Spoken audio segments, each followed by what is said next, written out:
Laron adalah rayap.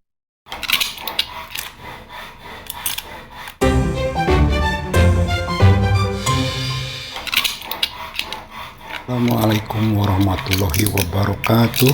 Selamat siang pemirsa semuanya. Salam sejahtera. Semoga kita semua selalu dalam keadaan sehat walafiat. Amin.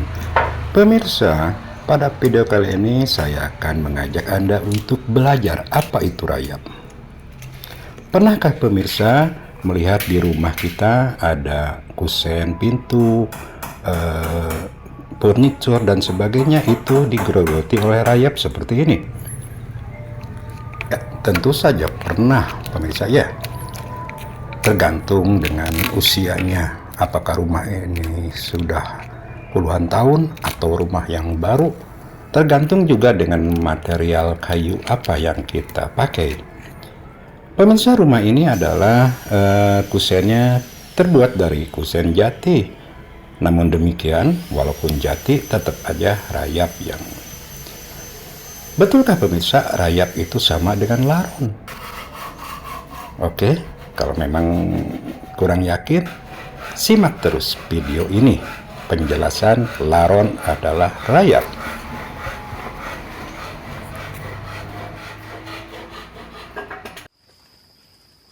Pernahkah kalian pada musim tertentu atau ketika hujan reda di malam hari, ada ribuan hewan-hewan kecil yang berterbangan tanpa arah?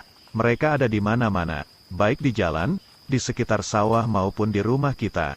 Mereka sangat menyukai cahaya lampu, terbang mengelilingi cahaya lampu tersebut tanpa henti. Mereka adalah laron. Laron ini punya masing-masing nama yang berbeda di setiap daerah. Sebelum menumbuhkan sayap kemudian terbang, mereka tinggal dan hidup di tanah. Laron merupakan spesies tertentu dari koloni serangga, yang dapat membentuk superorganisme yang tidak kalah besar seperti koloni serangga lainnya. Laron adalah rayap. Saat kita mendengar kata rayap, sekilas langsung terlintas di pikiran kita. Rayap adalah serangga pemakan kayu yang membuat kayu di rumah kita menjadi rusak. Aktivitas rayap ini sangat senyap, mereka tidak terdeteksi. Rayap hampir ditemukan di seluruh benua, kecuali Antartika. Mereka mempunyai warna tubuh yang putih. Itulah sebabnya di beberapa negara mereka juga disebut sebagai semut putih karena gaya hidup mereka yang berkoloni seperti semut. Tapi mereka bukan semut, bahkan tidak berkerabat dekat dengan semut. Di dunia hewan, serangga pemakan kayu sangatlah sedikit. Bisa jadi mereka adalah satu-satunya hewan yang makanannya adalah kayu.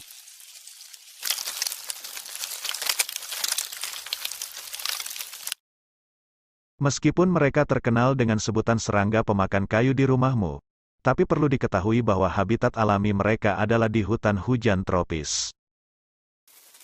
Ada sekitar 3.200 spesies rayap yang diketahui. Pada umumnya mereka hidup di area yang hangat dan lembab.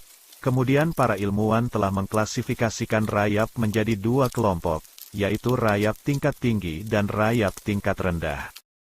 Perbedaan utama dari kedua kelompok rayap tersebut adalah simbion yang berada di dalam sistem pencernaan mereka. Rayap tingkat tinggi hanya memiliki bakteri di dalam sistem pencernaan mereka, sedangkan rayap rendah memiliki protista dan bakteri. Rayap tingkat tinggi memiliki koloni yang paling maju dan 3/4 dari spesies rayap ini adalah kelompok rayap tingkat tinggi. Dari 7 famili rayap yang diketahui, 6 diantaranya tergolong rayap tingkat rendah. Hanya ada satu kelompok saja yang memenuhi kriteria menjadi rayap tingkat tinggi, disebut sebagai famili Termitidae. Lebih dari 70% rayap yang hidup hingga saat ini, termasuk dalam famili Termitidae. Pola makan rayap tingkat tinggi lebih luas daripada rayap tingkat rendah yang hanya dapat makan kayu dan rumput. Akan tetapi rayap rendahlah yang memiliki peran paling besar, baik dalam ekosistem, petunjuk evolusi atau kerusakan yang mereka timbulkan dalam suatu bangunan. Satu koloni rayap terdiri dari beberapa juta individu. Mereka menggerogoti kayu dengan cepat, membantu proses penguraian material dari lantai hutan dan membentuk jaringan terowongan yang kompleks di dalam tanah, yang menyebabkan masuk ke dalam tanah sehingga membuat tanah lebih stabil dan subur. Jadi kesimpulannya, ketika rayap sudah memiliki sayap, Lalu mereka keluar meninggalkan koloninya dan berubah menjadi laron. Mereka akan keluar dengan jumlah yang sangat banyak. Kemudian akan saling mencari pasangan untuk kawin dan berkembang biak. Setelah menemukan pasangan, mereka akan mencari tempat untuk berkembang biak lagi dan membentuk koloni baru untuk keberlangsungan hidup keturunan mereka. Terima kasih telah menonton video singkat ini sampai selesai. Saya sangat menghargai dukungan dari teman-teman sekalian.